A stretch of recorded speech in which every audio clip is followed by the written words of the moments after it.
चलिए, तो देखना है कि 10वीं क्लास का पाठ नंबर 1 रासायनिक अभिक्रिया एवं समीकरण, यानी कि रसायन शास्त्र का ये पहला पाठ है, रासायनिक अभिक्रिया एवं समीकरण। सबसे पहले हमको सीखना है ये जो रासायनिक अभिक्रिया होता है, रासायनिक अभिक्रिया एवं समीकरण। तो पहले हम अभिक्रिया के बारे में समझते हैं कि ये अभिक्रिया आखिर होता क्या है। हम ये रासायनिक के बारे में जानकारी लेना चाहते हैं, तो ये रासायनिक का ही बारे में जानकारी पहले क्यों लेना चाहते हैं?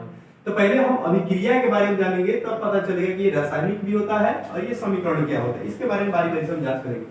सबसे पहले हम सीखते हैं कि अभिक्रिया, अभिक्रिया का ही दूसरा नाम होता है परिवर्तन, यानी कि अभिक्रिया और अभिक्रिया का दूसरा नाम है परिवर्तन। ये परिवर्तन या अभिक्रिया जो है मुख्यतः दो भाग में बढ़ता है। एक होता है आपका भौतिक परिवर्तन, दूसरा होता है रासायनिक परिवर्तन।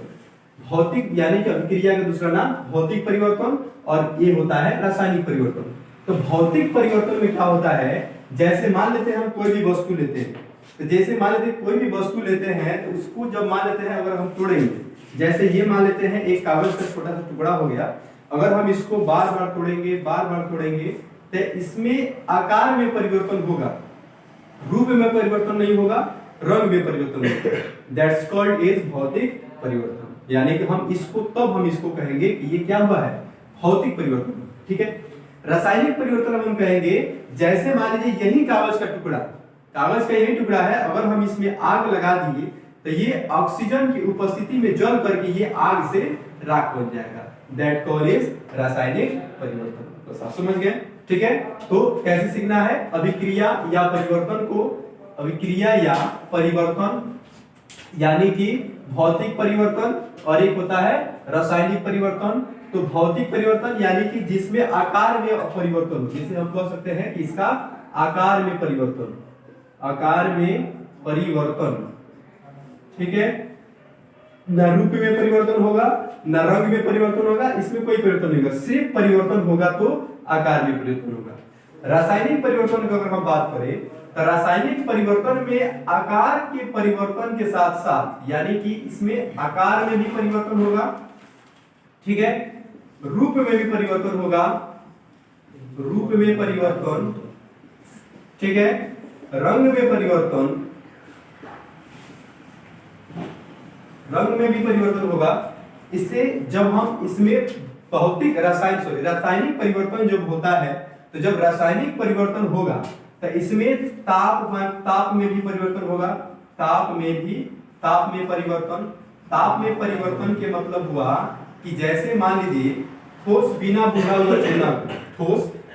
हुआ चूना को जब हम किसी जल में डालते हैं या फिर किसी पानी में जब हम डालते हैं तो क्या होता है, अचानक से खौलने लगता है, और ठंडा जब गर्म जल होता है तो यानी कि क्या हो गया, ताप में परिवर्तन हो गया। ठीक है। उसके बाद आकार में, रूप में, रंग में, ताप में परिवर्तन। ठीक है। गैस का निकलना, ठीक है, गैस का निकलना। यानी कि रासायनिक परिवर्तन होने के लिए ये मुख्यतः 4-5 कारण होते हैं जो हम पता लगाते हैं कि रासायनिक परिवर्तन हुआ है कि नहीं हुआ। जैसे आकार में परिवर्तन, रूप में परिवर्तन, रंग में परिवर्तन और ताप में परिवर्तन। ठीक है। अब यहां से दैट इज वाई एक क्वेश्चन बनता है कि हम कैसे पता लगाएंगे, हम कैसे पता लगाएंगे कि किसी वस्तु में, किसी वस्तु कहिए या फिर किसी आप पदार्थ कहिए, तो किसी वस्तु में रासायनिक परिवर्तन कहिए या फिर अभिक्रिया कहिए, हम कैसे पता लगाएंगे कि किसी वस्तु में रासायनिक अभिक्रिया हुई है, अभिक्रिया हुई है या फिर अभिक्रिया हुआ है। तो आप क्या कहिएगा कि हम कैसे पता लगाएंगे कि किसी वस्तु में रासायनिक अभिक्रिया हुआ है, तो क्या कहिएगा, जिसमें आकार में परिवर्तन हुआ हो, रूप में परिवर्तन हुआ हो, रंग में परिवर्तन हुआ हो, ताप में परिवर्तन हुआ हो, गैस निकलता हो। ठीक है। तब हम उसको कहेंगे कि ये अभिक्रिया का यानी कि रासायनिक परिवर्तन हुआ है। अब ये सीख गए। ठीक है। उसके बाद अब आपको जानना है कि ये रासायनिक, अब समझिए, देखिए अब आप समझ गए कि अभिक्रिया क्या है। तो अभिक्रिया क्या कहिएगा, अभिक्रिया के मतलब हुआ परिवर्तन। अभिक्रिया का मतलब क्या हुआ, परिवर्तन, यानी कि एक पदार्थ जब किसी दूसरे पदार्थ से मिला, यानी एक पदार्थ जब दूसरे पदार्थ से मिला तो मिल करके अपना एक परिवर्तन बनाया, अपना एक अलग ही रूप बना लिया, तो उसको हम कहेंगे कि अभिक्रिया हुआ है। जैसे अगर हम यहाँ पे कहें, जैसे चावल होता है, चावल को अगर हम गर्म जल के साथ जब मिलाते हैं, गर्म जल के साथ जब हम मिलाते हैं तो क्या बनता है, यानी कि उससे भोजन बन के तैयार करें, यानी उसको देसी भाषा में भात बोला जाता है। क्या बन के तैयार होता है, भात बन के तैयार होता है। इसको समझे या ना समझे, जैसे मान लीजिए अगर हम दूध में, ठीक है, अगर हम दूध में थोड़ी सी मात्रा अगर हम दही को डालते हैं, थोड़ी सी मात्रा दही को डालते हैं तो पूर्ण रूप से क्या बन जाता है, पूर्ण रूप से दही बन करके तैयार हो जाता है। ठीक है, अब देखिए एक और मतलब इसका उदाहरण हो जाएगा कि ठोस बिना बुझा हुआ चूना, बिना बुझा हुआ चूना, बिना बुझा हुआ चूना को जब हम जल के साथ अभिक्रिया कराएंगे, जब ठोस बिना बुझा हुआ चूना को जब हम जल के साथ में अभिक्रिया कराएंगे तो ये क्या हो जाएगा, बुझा हुआ चूना प्राप्त हो जाएगा। बुझा हुआ चूना, बुझा हुआ चूना, ठीक है। प्लस में क्या निकलेगा, प्लस में तो उसे उष्मा प्राप्त होगा। क्या होगा, उष्मा प्राप्त। आप गांव में देखे होंगे कि जब घर को पेंट वगैरह करने के लिए चूना को घोल बनाया जाता है तो वो ठोस चूना होते हैं। जब उसको हम डालते हैं पानी में तो क्या होता है, अचानक खौलने लगता है। जब वो अचानक खौलने लगता है जल के साथ में, तो जब खौलने लगेगा तो उसे उष्मा प्राप्त होगा, और उष्मा के साथ साथ में क्या होगा, बिना बुझा हुआ चूना प्राप्त होगा, प्लस में अवक्षेप का निर्माण हो जाएगा। क्या हो जाएगा, अवक्षेप का निर्माण हो जाएगा। समझ में आ गया। तो इस तरह होता है आपका रासायनिक अभिक्रिया या रासायनिक परिवर्तन। ठीक है, चलिए अब हम आगे समझते हैं कि ये रासायनिक अभिक्रिया होता क्या है। रासायनिक अभिक्रिया क्या होता है, तो देखिए अब इसको हम एक बारीकी समझना चाहेंगे। तब तक आप इसको क्या कीजिए, स्क्रीनशॉट ले लीजिए या फिर इसको आप उतार लीजिए।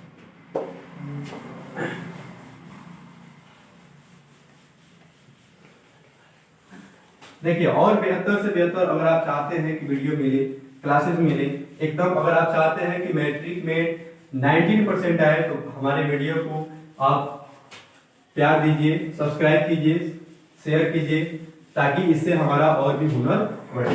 ठीक है, चलिए अब समझते हैं ये रासायनिक अभिक्रिया होता क्या है। आप अभिक्रिया के बारे में भी जाने हैं, अब जानिए रासायनिक अभिक्रिया होता क्या है। ठीक है, तो देखिए रासायनिक अभिक्रिया में होता है कि जब कोई पदार्थ अकेले अथवा किसी दूसरे पदार्थ के साथ क्रिया करके एक या एक से अधिक भिन्न गुणधर्म वाले नए पदार्थों का निर्माण करता है, तब हम उसे कहते हैं कि रासायनिक अभिक्रिया हुई है। कैसे लिखेंगे, यानी कि इसमें प्रश्न उठेगा, आपसे प्रश्न पूछा जाएगा कि रासायनिक अभिक्रिया क्या है। रासायनिक अभिक्रिया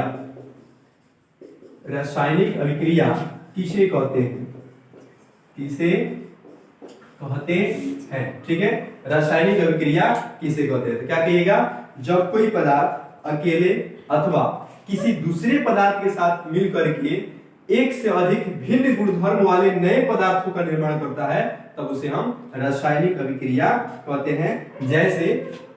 जैसे हो जाएगा आपका Mg, मैग्नीशियम एक ठोस धातु हुआ। जब हम इसको ऑक्सीजन के उपस्थिति में जब हम जलाते हैं, मैग्नीशियम एक ठोस धातु हुआ, जब हम इसको ऑक्सीजन की उपस्थिति में जलाते हैं तो ये अपने आप में एक मैग्नीशियम ऑक्साइड का निर्माण करता है। किसका निर्माण करता है, मैग्नीशियम ऑक्साइड का निर्माण करता है। ठीक है, सब कुछ क्लियर हो रहा है। ठीक है, क्या समझेंगे कि रासायनिक अभिक्रिया या समीकरण किसे कहते हैं, क्या कहिएगा, जब कोई पदार्थ अकेले अथवा किसी दूसरे पदार्थों के साथ मिल करके एक या एक से अधिक भिन्न गुणधर्म वाले नए पदार्थों का निर्माण करता है, तब हम उसे कहते हैं रासायनिक अभिक्रिया। जैसे Mg+O2 = MgO। ठीक है, MgO यानी कि यहाँ पे 2MgO होगा। ठीक है, 2MgO यानी कि ये संतुलित रासायनिक समीकरण है। जब ये समीकरण हम पढ़ाएंगे ना तब आपको बताएंगे संतुलित कैसे किया जाता है। ठीक है, आप बने रहिएगा। जैसे मान लीजिए अगर हम यहाँ पे कह रहे हैं, जैसे जिंक को, ठीक है, जब जिंक को सल्फ्यूरिक अम्ल के साथ H2SO4 के साथ जब अभिक्रिया कराया जाता है, ये एक अलग पदार्थ हो गया और ये एक अलग पदार्थ हो गया। तो हम डिफिनेशन में क्या बोलेंगे कि जब कोई पदार्थ अकेले अथवा किसी दूसरे पदार्थों के साथ मिल करके एक या एक से अधिक भिन्न गुणधर्म वाले नए पदार्थों का निर्माण करता है तब उसे हम रासायनिक अभिक्रिया कहते हैं। तो यहाँ पे क्या होगा, जब जिंक धातु H2SO4 के साथ जब अभिक्रिया करता है तो ये अपने आप में एक जिंक सल्फेट का निर्माण करता है। किसका निर्माण करता है? जिंक सल्फेट का निर्माण करता है और यहाँ से H2 जो है विस्थापित हो जाता है। यानी कि ये विस्थापन अभिक्रिया है। जब अभिक्रिया का प्रकार बताया जाएगा तब उसको पता चलेगा। ठीक है, तो क्या समझे कि जब जिंक धातु H2SO4 के साथ जब अभिक्रिया करता है तो ये जिंक सल्फेट का निर्माण करता है प्लस उसमें से हाइड्रोजन गैस निकलना शुरू होता है। ठीक है, तब समझ गए कि रासायनिक अभिक्रिया क्या होता है। तो रासायनिक अभिक्रिया क्या सीखेंगे, जब एक पदार्थ अथवा एक से अधिक पदार्थ आपस में संयोग करके एक या एक अधिक भिन्न गुणधर्म वाले नए पदार्थ का निर्माण करते हैं तो उसे हम रासायनिक अभिक्रिया कहते हैं। ठीक है, चलिए अब हम समझेंगे कि रासायनिक समीकरण क्या होता है। ये रासायनिक अभिक्रिया के बारे में जान गए, अब समझिए कि रासायनिक समीकरण क्या होता है।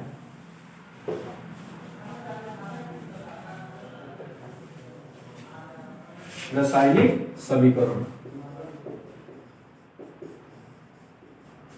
अब देखिए ये जो रासायनिक समीकरण है ये दो तरीके से होता है। एक समीकरण जो होता है शब्द समीकरण होता है, एक होता है शब्द समीकरण, शब्द समीकरण होता है, और एक इसको हम कह सकते हैं कि संकेत समीकरण भी कह सकते हैं, संकेत समीकरण। ठीक है, संकेत समीकरण क्यों कहेंगे कि ये जो शब्द समीकरण होगा ना इसी का संकेत का प्रयोग करके यहाँ पे बस छोटा बनाने के लिए इसका प्रयोग किया जाएगा, वो हो जाएगा आपका संकेत समीकरण। ठीक है, तो हमको यहाँ पे सीखना है कि रासायनिक समीकरण क्या होता है। क्या कहिएगा, जब किसी पदार्थ जब किसी रासायनिक अभिक्रिया में अभिकारक एवं उत्पादों की जगह, जब किसी रासायनिक अभिक्रिया में अभिकारकों एवं उत्पादों की जगह उनके रासायनिक सूत्रों का उपयोग करते हैं तब हम उसे रासायनिक समीकरण कहते हैं। क्या प्रश्न है कि रासायनिक समीकरण किसे कहते हैं? प्रश्न है आपका कि रासायनिक समीकरण, रासायनिक समीकरण, रासायनिक समीकरण किसे कहते हैं? ठीक है, रासायनिक समीकरण किसे कहते हैं? क्या कहिएगा, जब किसी रासायनिक अभिक्रिया में, जब किसी रासायनिक अभिक्रिया में अभिकारकों एवं उत्पादों की जगह, अभिकारकों एवं उत्पादों की जगह उनमें रासायनिक सूत्रों का उपयोग किया जाता है उसे हम रासायनिक समीकरण कहते हैं। ठीक है, एक बार और सुन लीजिए, रासायनिक समीकरण क्या होता है तो कैसे बोलेंगे, जब किसी रासायनिक अभिक्रिया में अभिकारकों एवं उत्पादों की जगह उनमें रासायनिक सूत्रों का उपयोग किया जाता है तो उसे हम रासायनिक समीकरण कहते हैं। शब्द समीकरण क्या होता है, यानी इसको हम रासायनिक समीकरण के नाम से भी जान सकते हैं, रासायनिक समीकरण, रासायनिक समीकरण। सब समीकरण हो गया, ये रासायनिक समीकरण है। समीकरण और पाठ, समीकरण टूटा तो कितने भागों में टूटा? दो भागों में टूटा, एक शब्द समीकरण, दूसरा रासायनिक समीकरण। शब्द समीकरण क्या होगा, जब रासायनिक अभिक्रिया, जब किसी रासायनिक अभिक्रिया को शब्द के रूप में लिखें तो बहुत ज्यादा वो लंबा चौड़ा हो जाता है, इसलिए उसे संकेत का प्रयोग किया जाता है, जिसे संकेत, जिसे रासायनिक समीकरण कहते हैं। शब्द समीकरण होता है तो देखिए, जैसे हम कहेंगे जिंक धातु, जिंक धातु सल्फ्यूरिक अम्ल,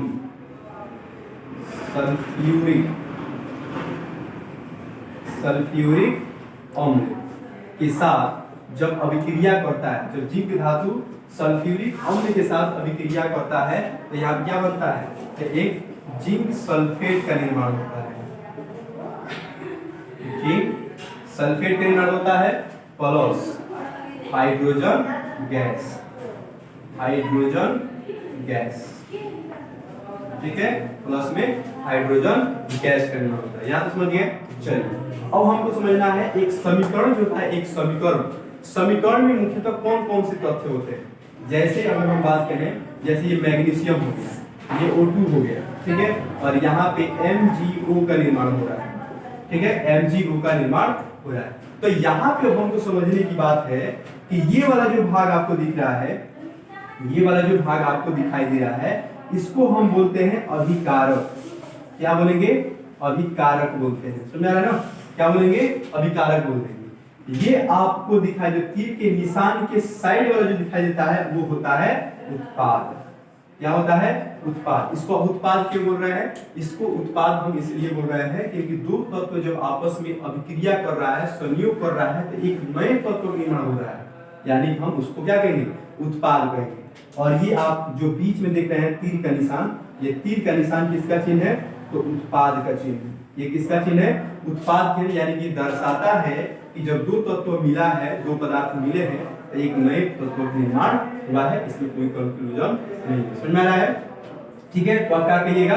अच्छा, एक और बात पर ध्यान देना है कि किसी भी रासायनिक अभिक्रिया के बीच में, किसी भी रासायनिक अभिक्रिया के बीच में कभी भी प्लस का चिन्ह होता है, माइनस का चिन्ह कभी नहीं लगाया जाता। समझ आ रहा है? किसी भी रासायनिक अभिक्रिया के बीच में हमेशा प्लस का चिन्ह होता है, कभी माइनस का चिन्ह नहीं लगाया जाता है। ठीक है, तो यानी क्या कहिएगा? उत्पाद, ये जो आपको तीर का निशान दिखाई दे रहा है, तीर के निशान के इस साइड में होता है आपका अभिकारक, निशान के इस साइड में होता है आपका उत्पाद। अब इन अभिकारकों के साथ में कुछ और संकेत का निर्माण किया जाता है, कुछ और संकेत इनके साथ लिखा जाता है। जैसे ये आपका मैग्नीशियम लिखा रहेगा और कोष्ठक में S लिखा रहेगा। ठीक है, तो ये S जो है, S आपको डिनोट करता है कि ये पदार्थ क्या है? ठोस है। S का डिनोट कर रहा है कि ये पदार्थ क्या है? ठोस है। अगर किसी पदार्थ या किसी तत्व के साथ में, ये जो तत्व है ना, इन तत्वों के साथ में अगर आपको AQ दिखाई दे, समझ में आ रहा है ना? AQ दिखाई दे, तो उस AQ के मतलब हो गया कि वो दो तत्वों का मिला हुआ अवक्षेप या वो घोल। समझ आ रहा है? क्या है? घोल है, या घोल कह सकते हैं या अवक्षेप कह सकते हैं। वो क्या है? अवक्षेप है। अगर किसी तत्व के साथ में कोष्ठक में लिख करके G दिया गया है, क्या दिया गया है? G दिया गया है, तो इसका मतलब है कि वो तत्व क्या है? तो गैस है। वो तत्व क्या है? गैस है। और एक और आता है लास्ट, अगर किसी तत्व के साथ में आपको बड़ा वाला I लिख करके कोष्ठक बंद किया गया है, तो इसका मतलब ये है कि ये पदार्थ क्या है? द्रव है। समझ आ रहा है? क्या है?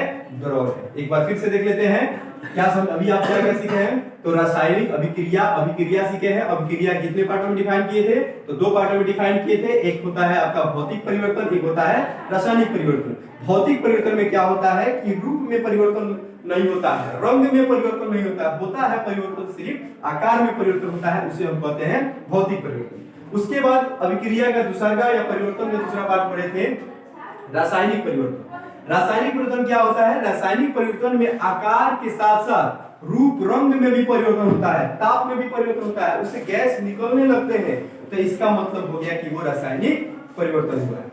उसके बाद अभी आप सीखे हैं कि रासायनिक समीकरण होता क्या है।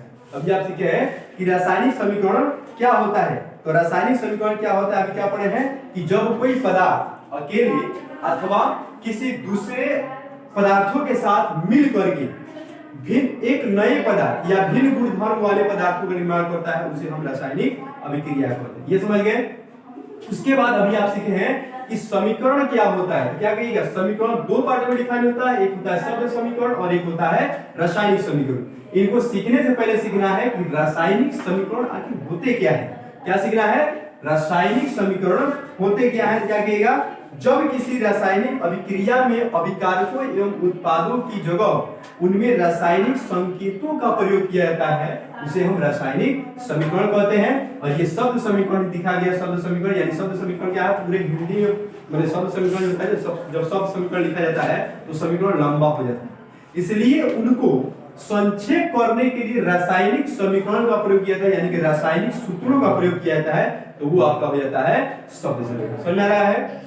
ठीक है, तो ये हो गया आपका अभिकारक। और रासायनिक समीकरण में मुख्यतः दो पार्ट होते हैं, एक अभिकारक होता है और एक उत्पाद होता है। क्या होता है? अभिकारक होता है और एक उत्पाद होता है। तो ये आपका अभिकारक हो गया, ये उत्पाद हो गया। और आपको बात ध्यान देना है कि किसी भी दो तत्वों के बीच में कभी माइनस का चिन्ह नहीं लगा रहता है, हमेशा लगा रहता है प्लस का चिन्ह लगा रहता है, कंफ्यूजन नहीं होना चाहिए। ये जो तीर के निशान में इस साइड में होता है, ये उत्पाद होता है, यानी कि उत्पाद दर्शाता है कि जब दो तत्व आपस में संयोग करता है तो एक नए तत्व का निर्माण होता है या एक से अधिक नए तत्व का निर्माण होता है, तो उसे हम उत्पाद कहते हैं। That wise clear? ठीक है। उसके बाद क्या देना है? ये जो तीर के निशान है आपको उत्पाद की चिन्ह दिखा रहा है, ये तीर के निशान क्या दिखा रहा है? उत्पाद चिन्ह दिखा रहा है। कंसेप्ट क्लियर हो जा रहा है? ठीक है। और उसके बाद समझना है कि किसी रासायनिक समीकरण में तत्वों के साथ में अगर कुछ ये संकेत लिख के आ रहा है तो इस बातों को ध्यान में रखना है कि अगर संकेत में है तो वो पदार्थ क्या है, किसके साथ अभिक्रिया करेगा, किसके साथ अभिक्रिया नहीं करेगा, किसके माने किन किन बातों पर मतलब होता है ना अभिक्रिया में ध्यान दे रहे हो बात है, तो इनको ध्यान में देने के लिए इस बातों को थोड़ा सा याद कर लेना है। और बिहार बोर्ड के क्लास में पूछता, बिहार बोर्ड के एग्जाम में पूछता भी है कि AQ का मतलब क्या है, इस G का मतलब क्या है, I का मतलब क्या है, S का मतलब यानी लिखा रहता है जब किसी तत्व के साथ में I लिखा हो तो इसका मतलब क्या है, द्रव्य है, ठोस है, गैस है या कुछ नहीं है। ठीक है, तो इस बात को थोड़ा सा याद रखना है। ठीक है, चलिए इसी के साथ मिलेंगे एक छोटी सी मतलब मिलेंगे मतलब अगले प्राव में अगले लेके चलेंगे कि अब यहाँ से उसको सीखना है कि समीकरण जो होता है, ये जो समीकरण दिखाई देता है, एक समीकरण जो है आपको समीकरण मिलता है, इसको आप उतार लिए है ना, चलिए इसको आप स्क्रीनशॉट ले लीजिएगा या वीडियो पॉज करके लिख लीजिए कॉपी में। ठीक है, देखिए ये जो आपको समीकरण रासायनिक समीकरण दिखाया जाता है, ये समीकरण दो तरह से होता है, एक होता है संतुलित समीकरण और एक होता है असंतुलित समीकरण। एक संतुलित समीकरण होता है और दूसरा असंतुलित समीकरण होता है। समझ में आ रहा है? तो रासायनिक समीकरण क्या होता है, दो तरह से होता है, एक संतुलित समीकरण और एक होता है असंतुलित समीकरण। तो हम अगले वीडियो में जानेंगे यानी पार्ट 2 में जानेंगे, रासायनिक अभिक्रिया एवं समीकरण के वीडियो पार्ट 2 में जानेंगे कि ये रासायनिक समीकरण संतुलित समीकरण क्या है, रासायनिक संतुलित समीकरण क्या है, और वहीं पे हम सीखेंगे कि अभिक्रिया कितने प्रकार से होते हैं और कौन कौन सी अभिक्रियाएं होती है, इनके बारे में बारी बारी से जांच करना है। ठीक है, चलिए जय हिंद, और इसी के साथ मिलेंगे अगले वीडियो में।